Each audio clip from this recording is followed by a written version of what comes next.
Hey guys, Sean here. I just wanted to do a little video. It's been a little while since I've done one, and I wanted to give you guys an update on sort of what's been going on with my knives and the knives I've been buying.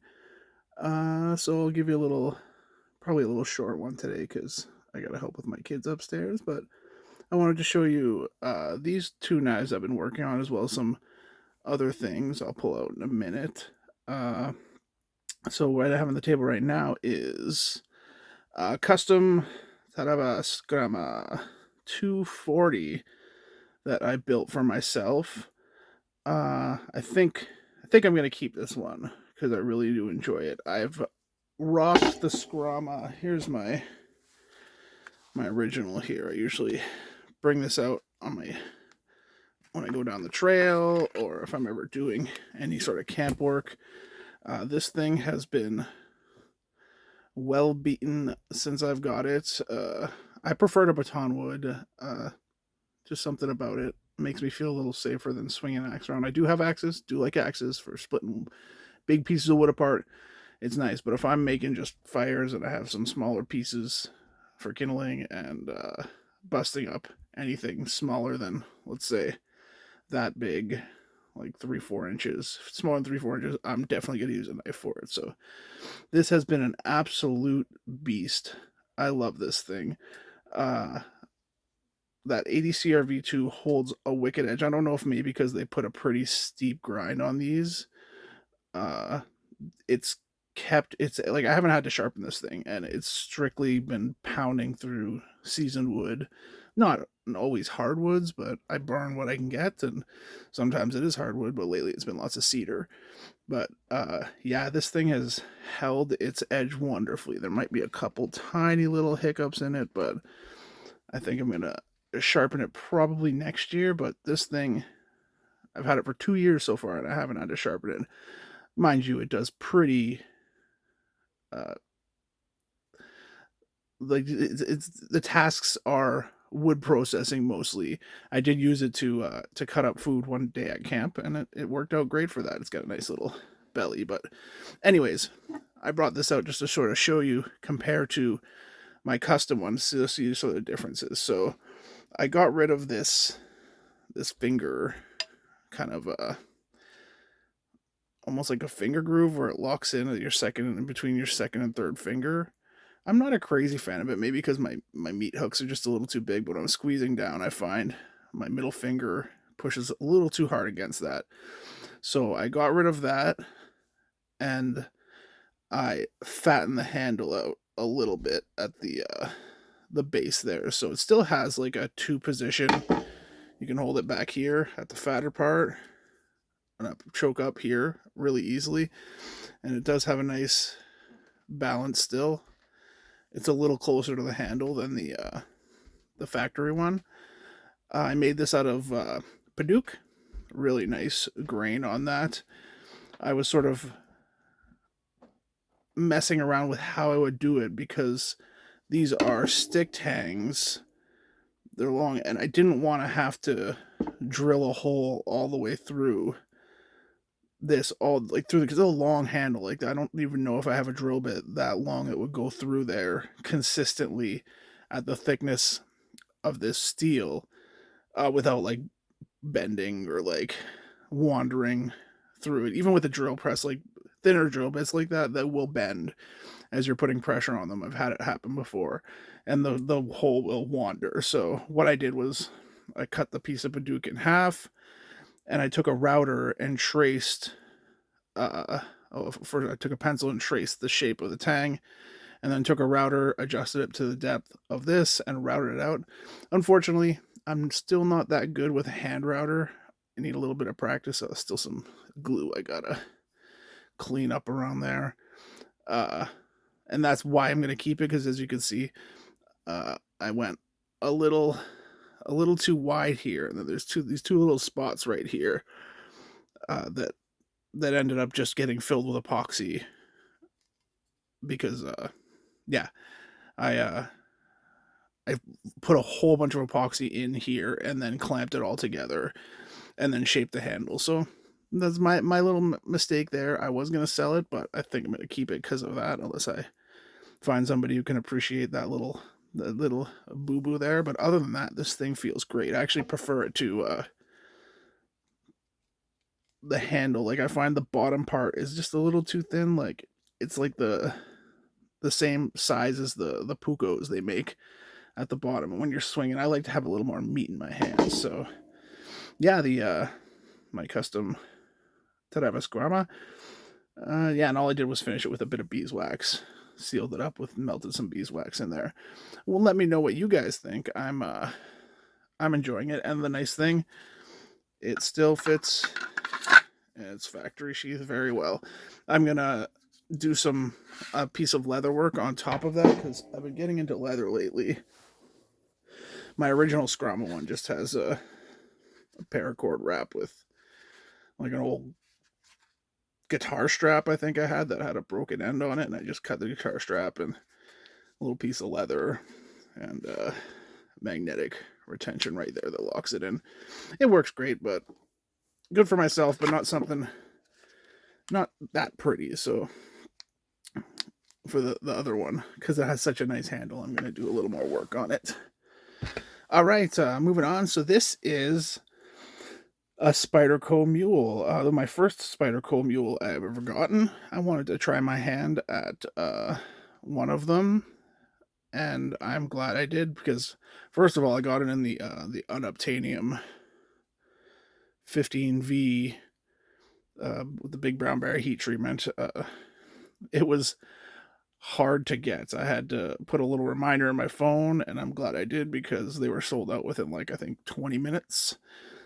And the website was bogging down. I thought I was gonna miss out on one, but yeah, this has I do believe this is some sort of figured maple on the outside with a rosewood center to it. And I did the four pins. Like they have quite a selection of pinholes you can do. You can do like the fatter pins, but I went for which have I think the right there, the fatter holes. I'm not sure if there's 3 or 2. I can't remember offhand. But I did the thinner pins because I had that size on me. Turned out really good. I have a nice kind of Coke bottle shape to it. It really winds out at the bottom, fills my hand. I'm in the process of making a sheath for it right now, but I'm still not sure if I'm gonna grind down this little guard here. I just don't like it with the amount of like finger groove right there. You do not need that little guard, and it really makes it hard to make a nice leather sheath for it without it dragging and like rubbing into the welt constantly. So I might grind it down. I'm still marinating on that. It would give you an overall nicer profile, I think. But yeah, I don't know why they put that in there. They already have so much like finger placement. Like once that's locked in with the top there, you don't need any sort of finger guard down there. But anyways, yeah, this has been a great knife. They're super expensive for a blank. Holy crap. Like I know this is a high-end steel, but I think it was 75 US dollars, which doesn't sound crazy for a Spyderco, but compared to the blanks I usually get, which are like between 10 to like $40 max, this was like double the cost. And they charged me 25 for shipping for the one knife. I was gonna originally get 2, but they don't give, like I think it was $20, 25 for the first one, and then another $20, so it would have been $45 shipping, which is insane for 2 little knives like this. I know it's going to Canada, but that just made me angry. Like I thought they could throw them in the same box because they did come in a bigger box. They could have easily fit 2 in there. I digress. Anyways, it was 75, 25 for the shipping, and that's US Canadian. So it cost me about 150 Canadian for this blank, which is, whew, it was an expensive one, but I think I did a pretty good job. I might keep it, but I might sell it because I originally wanted to get the PM2 in 15V because I really do like the PM2, but I missed out on my opportunity. But about a week ago on my local Kijiji, somebody posted it, and they're selling it for $200. I don't know why, because they do go for still about 350 US. I got it for $200 Canadian. So yeah, it's like probably 140 US. He said he didn't like it, even though he already had a PM2. He just said he didn't like the idea of the blade being able to stain, which, I mean, you're getting a tool steel. I guess he maybe didn't really know what he was getting, but anyway, it doesn't have any stains on it. I don't know, maybe just I don't know, but yeah, I got very lucky getting that, and yeah, I really do like this 15V. I haven't put too much time on it, but it's I tried to give it a little sharpening, and it's hard stuff, man. And it doesn't need sharpening, but I like to touch up and feel every one of my new blades on a stone, just to like feel the way the stone cuts the metal. And I'm gonna need to get better stones for this, because vanadium, it's really pretty too. Like, I can't really show you on camera, but if you're under the right lights, there's so much vanadium in here, you can almost see like a rainbow effect. It's not going to come up with these lights, but that vanadium really adds a kind of a colorful style to it when the light hits it at the right angle. But yeah, let's put those aside. And I just want to show you what I've been working on lately, because I did have a show. Well, we have these little markets every once in a while. You pay like $100 for a table, and they have like a bunch of vendors set up. So I did one of those a little while ago, and I sold probably about six knives. It's a tough sell. It's mostly art stuffs, but I got in because my knives are all like one of a kind, so I guess it kind of fell into the art category. I do spend a lot of time making them pretty. So anyways, I noticed that a lot of people weren't buying my knives because I wasn't making sheaths for them. They didn't have sheaths. I had like some BPS sheaths that I bought in preparation for the show, just to like include for the price I bought, but most people wanted like a custom fit sheath for them, so I started getting into sheaths. Let me just get some out here. I'm experimenting with different leathers right now. Let's grab. I'm just gonna dump a few out here. So this is some leather. Actually, my wife's mom gave me. She had a little roll of it. Sort of what got me into making it. Just a veg tan, probably 6 to 7 ounce. A little thinner than I prefer for a knife sheath, but it's thick enough. Definitely thick enough. But yeah, I made that one. Sort of experimenting with putting my logo on them. This is one 180mm Luku, and then a stack of exotic woods, various exotic woods. I can't name them offhand because there's so many of them in this one. Brass bolsters peeing through. Simple fold over taco style sheath. Didn't put a dangler on this one because it does carry very deep in the sheath. So you can put this on your belt and it won't be riding up into your hip at all. Very comfortable. That's one of the first ones I made. It turned out quite good. This one as well. Some of these are pretty tight. They got to break in. It's for the more 2000 with the custom handle. That one turned out really good too. Same style sheath, but with this one, instead of folding it over, I wanted the flesh on the finished on the outside, so and the flesh on the inside. So I cut it and then sewed it. But similar style carry. It does stick out a little higher because I didn't have the sheath go that high, or the belt loop go as high compared to this one. So you can always put a dangler on here if you really need to, but it still carries really well.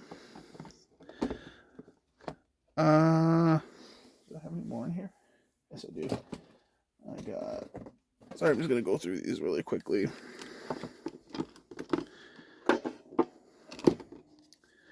This is some new veg tan leather I got, unfinished, just the natural color. This is 9 ounce. This is what I like. This is about the thickness, the perfect thickness for me. What I noticed, I really like doing the triple welt on the top here, because it really allows you to put the knife in without worrying about it like putting it in crooked, and you have like lots of room to kind of put the knife in a little sloppy, and it'll kind of feed its way into it. I didn't do that with this one. I wanted to try out just a single welt because the leather is a little thicker. I can't put this one in too deep because this finish is still a little tacky. This tongue oil finish, you need to like 3 days. I think I did it yesterday. It's good to touch, but I don't want to wear it off too quickly. Yeah, same sort of style where I have the finished leather on the outside and I just sewed through. I'm getting a little better at my stitching now. These are all hand done, like I hand cut, I hand on the thick leather. I have to hand drill with I use a Dremel to drill it through. I was using a drill press, but I find I have more control with a little Dremel and a small bit. But the thinner, like these ones, oh no, not this. These first two ones, I did all hand with an awl, all by hand with an awl. Which, man, that's especially when you're going through these thicker parts, that's a lot of force you got to put into that awl. And then I hand stitch them all too. Rub them with my leather finisher, which is a mix of beeswax, mineral oil, and raw linseed oil. And yeah, I rub it in and then heat it up with a hairdryer, and it just sucks right in and makes them waterproof. So yeah, let's quickly go through these other ones. Just so I can show you, I have like a little 80 mil carving knife, and I wanted to make an ambidextrous dangler with it. No belt loop, just a little dangler. You can clip it onto whatever you need. There's still lots of wax left in here because when I just pour the wax on, it'll work its way in or out later. Triple welt on this one. These are like, I'm getting a little better at finishing them. These newer ones, you can see the stitching's getting a little straighter, getting a little better at burnishing. Little, I think 54 millimeter carving blade. Same sort of ambidextrous little dangler sheath option. The big boy. I like calling my Chewbacca Choppa. And then this is in a darker brown leather that I ordered. A little more expensive because it is finished, I guess dyed. And thick, like this is 9-10 ounce leather. This was the thickest stuff I got. Little difficult to work with because it is so thick, but man, when you sew that and tighten it all together, this is like hard as a rock. This is, and I also put a simple flesh out belt loop, and then an optional dangler if you want that has magnetic retention. There's like 2 little magnetic rivets or magnetic buttons that lock in together, and those aren't coming off. And what I do to give a little extra strength, just in case you're worried it's going to pop off, you face the buttons towards your body, and they go under your belt, and that holds them in, and they're not going anywhere. And it carries nice and low. And because this is an old belt buckle I had sitting around from an old belt that ripped, so I just used that, and it gives it quite a bit of like stability as it's hanging, because the weight of the sheath and everything, it doesn't dangle nearly as freely, I find, than my other danglers. But yeah, that's probably one of the nicer ones. I actually scratched it there, but just to add some character. And then a couple others, like, oh my goodness, a little carving, like 90mm carving knife, which I put a little finger holder in so you can pull the sheath out a little bit better. Yeah, so those are the sheaths I've kind of been working on. Let me know what you guys think. This one turned out really good too. I've oiled my blades quite nicely here, just because I don't, as they sit and like while they're waiting to be sold and or given away, I don't want them to corrode, because it has been quite humid lately in Sudbury. But yeah, very similar style to my other one. It's just a simple fold over, burnish sides, triple thick there. So there's 1, 2, 3, 4, 5 layers of very thick leather on there. These sheaths will last a lifetime if you take care of them properly and oil them properly. They will last forever. I've built them that way. The stitching will wear out long before the leather. Yeah, I'm pretty sure that's it. Let me know what you guys think of the Spyderco. I will give a full review on the 15V eventually. I'm kind of leaning my channel away from reviews anyways. I'm getting more into the knife making, really enjoying it.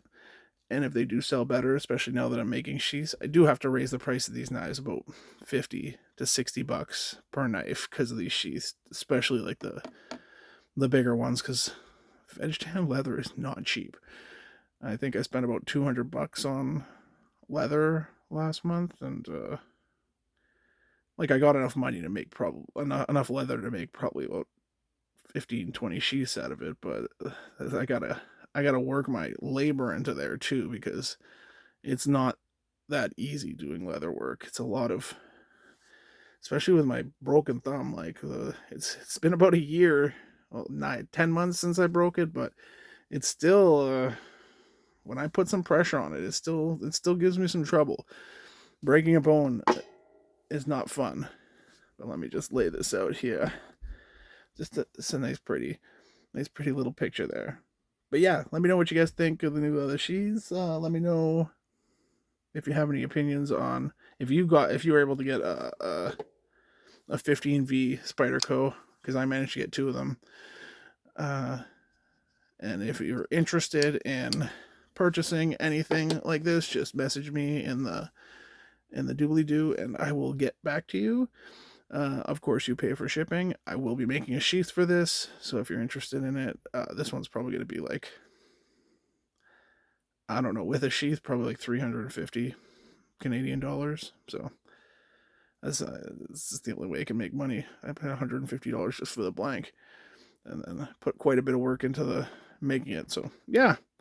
Anyways, Sean out. Have yourself a great day, and keep cutting.